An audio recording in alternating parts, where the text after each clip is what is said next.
10, 9, 8, 7, 6, 5, 4, 3, 2, 1, 0.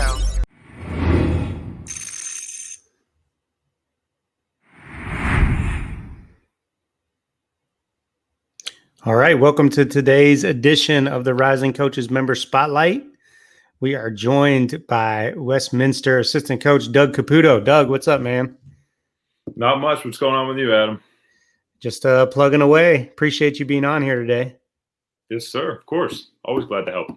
So, Doug, and that is the truth because you've been helping us behind the scenes a little bit with some of our content that we put out on social media, which has been amazing, and we appreciate your hard work with that. Of course. Always fun cutting up videos and watching enough of these. Yeah, for sure. So let's learn a little bit more about you. Tell us where you grew up. Give us your background and kind of how you got into coaching. Yeah. So, first things first, I'm from Youngstown, Ohio. I know there's a lot of great coaches that come out of there, more on the football side of things, but a lot of great coaches that came out of there. Went to Cardinal Mooney High School, which is the same story. A lot of football coaches filtering D1 pro coaches out of there. So went there, and then I ended up going to John Carroll University up in Cleveland after high school. Played 4 years of college ball up there. After I graduated, I actually got kind of lucky. Ran into a guy. I just started talking to him in a men's league game, ironically, and that led me into a position where I ended up working with the Cavs Academy. Just kind of, and I feel like a lot of people say there's a lot of coaches, just dumb luck that happened. Started talking with him. He ended up giving me a position with the Cavs Academy. And then really that was my first, other than coaching like freshmen in high school a little bit as an assistant, that was my first kind of real gig, getting out there coaching. And it was just something to me that working with kids, really. And then, so as I was doing that was just a part-time gig. As I was doing that, after college, I played a year of professional basketball over in Akron, Ohio. I'm sure you probably heard of Akron because of there's a decent player that came out of there before. Yeah, what's his name again? LeBron oh, yeah, James. okay. Yeah, he might be going for another finals here soon. But I think I've heard of him. Yeah, so played out of a team out of Akron. And then just kind of looking to go overseas, but then it just kind of filtered into, I got a couple of phone calls for potential coaching opportunities. And it was just one of those things where I kind of went that route, and no looking back at this point. I'm enjoying it and everything I'm doing so far. Now, like you said, I'm over here at Westminster, and I'm the grad assistant. This will be my last year until I graduate with my master's. So hopefully something, rises for next year and kind of see where the road takes me. All right, Doug, give us a scouting report. You as a player. Yeah, so I was prepared for this one. So we used to, when I was playing in college, we used to, like on long bus trips, just kind of shoot at each other who we think the other person plays like in the NBA. So everybody picked Chris Bosh for me. Chris Bosh. I couldn't agree more though, because I'm 6'8", I'm a lefty, and I was more of, I could play with my back to the basket, play in the post, which is where I was. But when in college, I played more of a stretch four guard. You just kill people on the pick and pop.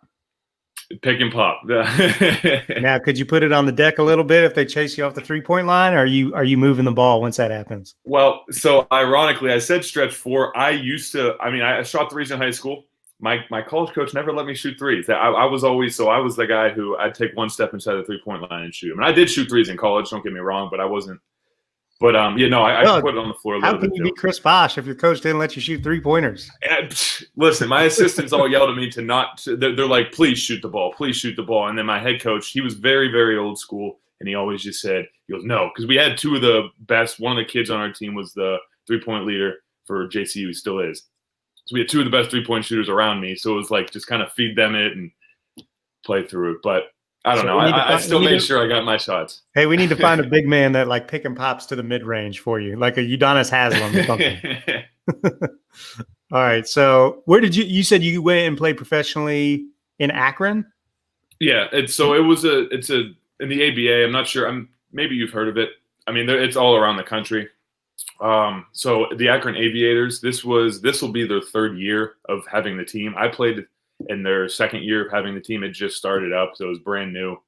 And my one of my buddies I played against in college actually gave me a call, said, "Hey, what are you doing?" And kind of referred me over to the coach. The coach checked out, and I went to the tryouts and just kind of went from there.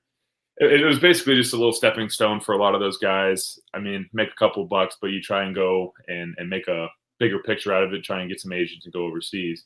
But like I said, then a couple phone calls came in, and I just kind of got on this side of the ball. I'm not on the floor anymore. It kind of hurts still, but yeah. How was that experience playing in the ABA? it was definitely different. I'll tell you that much. It's not the same as college. It's a lot more egos, I guess you could say. But I mean, in my experience, you play against some great athletes. We traveled the country.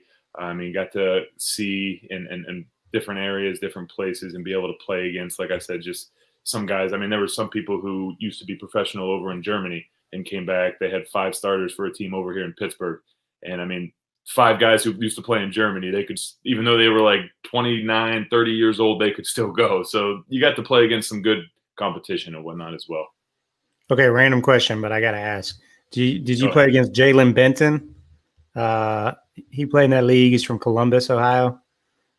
Did he play on the Columbus team? I think he did, yeah. If I did, He's like a 6'3" guard. So you probably played against him, but might have, yeah. Okay. I had to ask. I coached him at SEMO, so. Did you? Okay. Yeah. Well, now I'm going to have to look up the roster after this. Yeah, check him out. Check him out. Yeah. He's like a strong, physical, kind of wiry guard. 6'3", 6'4", can shoot a little bit. This was about a year and a half ago, so. Yeah, I'll get back to you on that one. Okay. All right. So how did you get linked up with this GA spot at Westminster? So I had a couple people reach out. So the head coach recruited me out of high school. And I always tell the kids now I recruit, if a coach reaches out to you, don't burn bridges with anybody, especially them. And if you want to get back into coaching, because he gave me a call. He was recruiting me, like I said, very heavily. And then obviously didn't end up coming here. But we stayed in contact. He still came to a couple of my games, just, support. We started to grow a relationship together. And then my high school coach, after I left, ended up coming over here as well. So they both called me once I graduated and said, like, hey, we have a position. Well, then, as I mentioned, the Cavs had that position as well. So I kind of went that route and shut Westminster down twice. But then the third time, the very next season, he gave me a call again and said, hey, we still have the opportunity for you if you want to come back. And I mean, I felt like at that point it was just fate. I felt like I kind of had to be here the third time around. Yeah. And how has it been? How was your first year there? And how's it been on that side of the bench? Well, so I still tell people this all the time. The first time when music's playing, layup lines are going, fans are filtering in, you're just sitting here, and I walk out there and give everybody high fives, and I'll just still get chills. Like I want to be out here right now. But it's definitely interesting, to see more of the business side of things, but then to be able to see the X's and O's side. I can for sure say I've taken a lot away. I mean, we have some great assistant coaches, and obviously our head coach, very, very intelligent people. Our head coach used to coach over in Belize, and then one of our other assistants, actually Dale Blaney, he got drafted to the Lakers way back when with Kareem and Magic, and then ended up being a professional driver, and kind of what brought him over here to PA. What's been the biggest? A lot of knowledge. Yeah, what was like the biggest surprise for you? So the biggest surprise, well, the fact that we ended up getting Dale Blaney over here. I don't know if you know his name, but I mean, he's a very played at West Virginia, was a leading scorer way back when, and yeah, so getting him over here. But the biggest surprise to me, other than that, I'd definitely say, I wasn't too keen on the X's and O's. I shouldn't say keen. I wasn't very good at the X's and O's, and I would have thought, playing, I was probably one of my expertise, but after seeing some of these coaches and taking away some of their knowledge, it's definitely like, yeah, you don't know as much as you really do. And it kind of blew me away at first, but now it's just one of those, like, kind of sit back and listen and just take as much as you can in it, especially at this position. Yeah, it's awesome. So you mentioned that you got 1 year left. as your GA spot before they kick you out of the nest. Are you feeling that kind of like pressure? Like that GA spot's weird because it's kind of like the only spot where there's a definite like end date. Yeah. I can always come back here. They do offer, after I graduate, I can still be a GA here and just not take classes. I'd rather be in a full-time position and be, not that I don't love it here, but I'd rather be in a full-time position and kind of move on. So I could say I do feel a little pressure, especially with COVID and all this going on. I feel like it's going to be a little more difficult for me in the long haul, but at the end of the day, I mean, it's just kind of one of those, it all plays out how it should. Yeah, for sure. Is there a certain level that you ultimately want to coach at, or do you not really? See, that right now, I don't have an exact answer for, because I've talked to a couple coaches in our conference. One of them used to be a GA over at Akron, and he told me, we were both recruiting the same kid. We were sitting there just kind of chit-chatting back and forth. He told me, he goes, D1's more of a business. That's why he wanted to be more D3.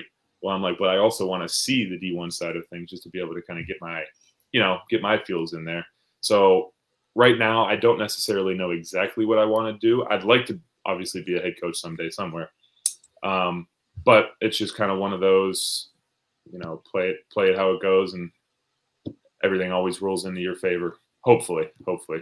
Everything usually works out for the best, I should say. Definitely. Doug, during this like quarantine, any like good books that you've stumbled upon, or podcasts or TV shows or anything? Okay. So this is where I got to give a shout out to you, because Rising Coaches, and I'm truthfully am saying that, like, that's what changed my quarantine, because as soon as I started the GA position, my first thought is I got to get my name out there. So I started shooting emails out, doing what every other GA and trying to aspiring coach is doing. And got a couple potential opportunities to work some camps over the summer, and then it just all shut down. So I reached out to Adam Bauman. I know I'm over at Alabama, and he was mentioning to me, I asked him, because I met him at the Atlanta Hawks preseason last year, just one day, and then I kind of followed up with them. Anyway, he mentioned Rising Coaches, so I was like, all right, we'll give it a try. Started looking into it, and then, I asked a couple more people. Good feedback. And then finally I was just like, you know what? All right, let's go for it. Started getting contact, meeting people. And then, now I obviously talk to you as well as many other people in the Rising Coaches community. And I have, I write everybody's name down. So I have a full list of names and all these people. And it's just been wonderful for me so far, I have to say. Well, I appreciate it. Yeah, it's always good to hear that. And shout out to Adam Bowman, the legends, one of the best in the business. For sure. Now, go ahead. To answer your other question, there was I am reading a book right now. It is there's a couple of books, but Coach Calipari's book, that's one of them that I've been kind of going back and forth with. It's the X's and O's, beginning of X's and O's and whatnot, kind of starting as a coach, and it talks a lot about just growing up as a young coach. He was actually from the PA area, which I didn't know, and then just kind of going up throughout the rankings and whatnot. And it's definitely some interesting information in there. Yeah, is it a pretty good book so far? Yeah. Oh yeah. And then my favorite, to be honest with you, is Above the Line. Talks about, that's one of those books where I'm sure actually a couple people from Rising Coaches were the ones who recommended it to me. But yeah, no, Above the Line, it just talks about leadership is all it's about. It talks about coaching, but it mainly talks about leadership and above the line behavior and things of, always act above the line, never below the line. And I definitely recommend it. So shout out to, above the Line book as well. Nice. Definitely. Two good books we got to check out for sure. Well, Doug, I appreciate you jumping on here today. And look forward to seeing what you guys do this year at Westminster and see what, where your career takes you.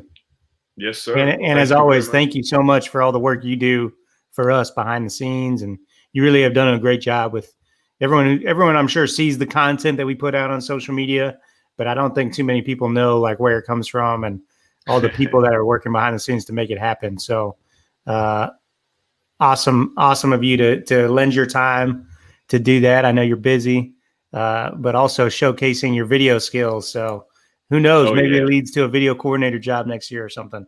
That would be fantastic. Well, thanks again, Doug. Appreciate you jumping on. Thank you, and thanks for everything you do as well. All right.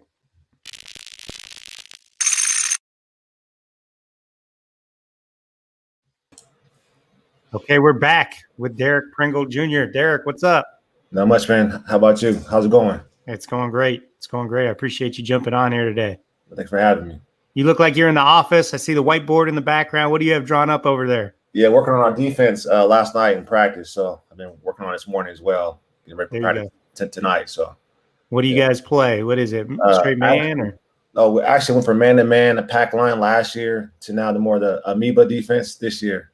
Oh, okay. Did you do you have like experience playing or coaching the amoeba before? Or was it something you kind of studied? I studied all quarantine. Oh, really? Yeah. So what like was there any certain like videos that you watched or clinics or? Yeah. So it's when I was watching on Synergy, I like Anchorage. I think it was, yeah. They were playing Western Washington. I was like, what are they running on defense? It was kind of chaotic, all over the place. So then I reached out to coach up there, and he got back to me and kind of gave me some videos and some diagrams on his defense, and I loved it. So it's, honestly, ever since then, I've been studying it over and over again, watching videos on Synergy, trying to figure out how we can do the same thing here at Simpson. You know, I think you're like the third or fourth person that's mentioned Alaska Anchorage and the unique like way that they play. I'm gonna have to check them out. So what do? They mix up their defenses and play fast offensively? But they play fast offensively, 4 out, 1 in, or 5 out. But defensively, man, they pressure the ball 94 feet. And then it's a 2-3 zone, but it's a matchup 2-3 zone. But it's like different principles to it, depending on how the offense is set up, the matchup with them. I mean, it's really chaotic. Oh, wow. Yeah, I'm sure it causes all kinds of problems for opponents. It does. Yeah, that's great. Yeah. So are you guys all in with it? Like you're committed to it this year, or it's going to be a change up? All in. Not changing at all. I love it. This far, so I'm all in. I love it. All right. Well, usually we start with this, with learning more about your background, but I wanted it, I saw the opportunity, so I took it to jump into some X's and O's. But yeah, tell us kind of, Derrick, like where you grew up and how you got started coaching. Right. So I'm from Olympia, Washington originally. My dad was in the military for 20 years, so we lived in some different places: West Virginia, Texas, Washington, Germany. So my basketball experience kind of been really like I've seen a lot of different kind of basketball. Living in West Virginia and Beckley, West Virginia, Woodrow Wilson High School was probably one of the best high schools in that state. Coach Dave Barksdale kind of allowed me to fall in love with the game. So I kind of took some stuff from there. But I really didn't get to coaching until I was a senior in high school. My dad had an AAU team, 5th grade team, and he asked me to coach it. So I started doing it, and I loved it, and I was hooked, honestly. So from my senior year in high school, even to now, I've been just coaching basketball. I was able to coach at my alma mater, Puget Sound Christian College. My last year of school, kind of a GA, so to speak, where our coach got fired. So I was the head coach while still in school. Some of my friends that I was coaching, which is kind of weird, but I enjoyed it and been coaching ever since. That's pretty unique. I've never heard that before. So you were still an undergrad? Oh, still undergrad. So I finished playing. So I ran the eligibility my so-called junior year left of school, and our head coach got released from his duties. So our school's trying to find a coach, and I was just there. So they hired me on. So I was coaching my teammates I just played with last year. Wow. So what time of year was that? Like, was that mid-season or? It was in the year. So he got let go in June, and then I didn't have time to find a coach, and this fell in my lap. So you basically had a full season. Yeah, full season. Wow. How'd you guys do? What was your record? Not too well, I'll tell you that. I bet that was I'm sure that was really, like, it's hard enough to be a head coach no matter what your age or experience is, but to get thrown into that position with no experience has got to be really tough. Yeah, zero experience. So I learned a lot that year, but yeah, no experience at all. I was pretty good at X's and O's, but relationship-wise and how to recruit, all that stuff, the stuff that goes into being a head coach, I had no idea, but I had to learn real quick.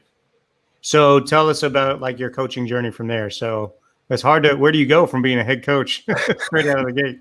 Yeah, so I went from there. I was there for 2 years. Our school ended up closing my second year that spring. So I was trying to find a job, and applied to Simpson University. I played here for 1 semester, so I knew the AD before. So I applied here for the women's job. Never coached women at all ever in my life. Always coached boys and men. He hired me on the spot. So my first like legit coaching job, I want to say, was coaching women at Simpson. Again, had no idea how to coach women. It's a little different than men, as we know. So I kind of got into doing that in 2007. Our first year was rough, but ever since then we've been in a conference tournament, which is the first time ever it happened in our program history. So ever since I've been there, I coach been in the conference tournament. Yeah, that's awesome. And it has been impressive just seeing the amount of success you guys have had over, a sustained amount of time. Yeah. So did you come there as the head coach? Yeah, came in as a head coach. So you're like Jim Beeline, like you've only been a head coach, right? Only been a head coach, yeah. That's awesome. So you really you learned through experience. Like experience has been your teacher. It really has. Trial and error, man. Learning on the fly, experience, messing up a lot. My administration has been patient with me, so I've been blessed with that. But a lot of experience, man. There's a lot of trial and error and failing a lot, but also growing for me as well. What do you think that experience has done for you? Like what do you think the advantages have been to that? And what do you think maybe some disadvantages that like you've missed out on not having worked for others? The advantages have been honestly kind of building my own style of how I want to coach, being able to kind of figure out what I want to play, how I want to play offensively, defensively, how I want to recruit, how to learn on the fly. I think to where now I kind of know who I am and more comfortable with myself. So that's been the kind of the advantage of it. The disadvantage, not knowing who I was in the beginning, all the growing pains, not be able to have a mentor from the beginning, learn how to be a head coach, was probably the disadvantage. Gotcha. And what about how was the transition to the women's game? What was like the differences and the things you had to adjust to, if there were any? It was rough. So I'll give you a story. My first day at practice. So I used to be a screamer, right? Coaching the guys. And my first day of practice, we're doing a layup drill and 2 girls miss layups. So I get upset. I'm yelling at them. The girls start crying. I'm looking around like, why are you crying? You hate me. No, you missed 2 layups. Like that's why I'm mad. So I had to learn how to adjust, how I was as a coach. It's okay. I can't always be a yeller or bark at them. I got to talk to them. I got to build a relationship with them. So that kind of helped me kind of become a better coach, I think, now. But it was definitely a growing experience for me. Yeah, absolutely. So as you're kind of what we talked about, like what you've been studying this off season, but like as the off seasons, the first few ones, like where did you turn to kind of grow in the summers and perfect your craft? So what I did was there's guys like I coached against, like Danny Miles at Oregon Tech. I reached out to him and kind of picked his brain. I went to a few of his practices, kind of see how he did things. Our head coach at Simpson, our men's coach, the same thing. So I became more of a student trying to learn from other people like that I knew that I played against or I knew from years past or as a player, to kind of see how they run their programs, what offense they ran, defense, how they talk to their players, how they recruit different players, kind of their philosophy to kind of mold into mine. That's awesome. And has there been anyone other than the ones you mentioned, maybe like some programs on the national stage or anything that you try to emulate or study? Well, it's funny. At Southeastern, Coach Barr, she's at Boise State now. He's from Washington as well. I played against him in high school, but he doesn't really know who I am. Anyways, I watched him from afar and kind of studied how he ran his program when he was at Southeastern and kind of how he was more of a player's coach and connected with his players on and off the court. So try to emulate that a little bit. Obviously, Coach K, I'm a big Duke fan. I love Duke. So I read all of his books, watched all of his videos, watched his practices and everything. So that's kind of what I kind of did during my off season. Okay, and you mentioned you got there in 2007, right? So you've been there, 13, almost, just under 15 years. Yeah, that is very rare in this profession. It is. Is that home? Are you going to stay there for 40 years and get the court named after you, or what's like the vision there? Right now it's home. My kids were born here. My wife loves Reading, so right now it's home. But I am open to, doing something different if the Lord says so. But right now it's home. 13 long years I've been here. That's a long time. Congratulations. That's hard to do. Thank you. So Tell us about like how you as a head coach have kind of managed like this summer with COVID and Right. all that. It's been hard not seeing my players. Usually in the summertime, our girls came in a little early, so I'm able to work with them. But it's been hard. So we did a lot of Zoom calls, me calling them once a week, checking in with each player. Trying to be creative, trying to send videos out about where our style of play or amoeba defense to kind of get an idea of it. Videos on our offense, but trying to find unique ways to kind of stay connected to our players and kind of put some kind of purpose, because it's hard as a coach where you're not able to be on the court with them or see them to kind of feel like you have a purpose. And it's been very challenging but fun at the same time. And then how's it been since like school started back up? Your girls are on campus and everything. Yeah, right? they're on campus, started practicing a little bit. So I've loved it. The girls love it too. Just being in the gym, being able to practice and work out. I mean, I have a new joy to me now, and girls do too. New appreciation to being able to like play this game and coach this game. Absolutely. And you guys are NAIA, right? Yes, sir. So is their start date pushed back a couple weeks, or they were like good to go the whole time, right? Yeah, we're going. There's no stopping NAIA basketball. No, sir. No. So when's the start date for you guys? Like November? So our first game will be October 30th. For non-conference. Okay. Conference won't start until January. Oh man, you got less than a month. Are you ready? Yeah. We'll see. A month is a lot can get done in a month. So, and how are you going about like implementing like this amoeba defense? Like, what's the process? How are you like breaking it down to your girls and putting it in? So start off showing the whole part first. So got an idea what it looks like and start breaking down piece by piece. So we started off this past Monday, showing the overall picture on video first and then in practice. And then I broke down to like 3-on-3 drills. So we'll have our X1, X3, and X4 work together. Then X1, X5 work together. So kind of broke it down in pieces. And then today we're going to the whole part again to kind of get a better understanding of it. How's it been so far? The first day was rough. They're all confused, but they got a lot better, honestly. I mean, they're smart girls, and they kind of figure things out pretty quick. Yeah, like with anything, no matter how you play, and there's no right or wrong way to play, it all comes down to like buy-in, right? Yes. So how are you trying to get them to like buy into the system? Well, I was telling them if we can kind of master this defense, we could play fast. We could get steals and play in transition more. If we don't master it, we won't be able to play fast. So to them, it's like, okay, I want to play fast. Let me buy into this defense so we can play how I want to play. Are you going to have any goals, like game goals, or like, try to hold opponents under a certain percentage or get a certain number of deflections or anything? So our goal is right now talked about 30 deflections per game. That's kind of high. We're trying to get that. We want to force more than 25 turnovers per game. And then kind of points per game, try to keep them under 60. We did it last year with our pack line, kind of helped us out a lot, try to win some few games, but we keep them under 60, we have a better chance of winning. Now, what made you go away from pack line and explore something new? Just discovering Alaska Anchorage? Yeah, just honestly just watching them play, and I was like, wow, that's different. Yeah. And why is it different? And then more I started watching it and learning it, I was like, I want to do this. It fits our team better. Yeah, that's great. Derrick, what advice would you give? Let's say I get my first head coaching job tomorrow. Like, what can you tell me to kind of prepare me? Find a mentor right away. Find somebody you can talk to and pick their brain and understand it won't happen overnight.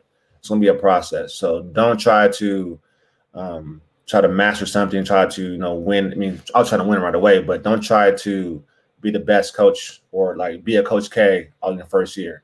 Take baby steps, learn, and again, ask questions and ask for advice.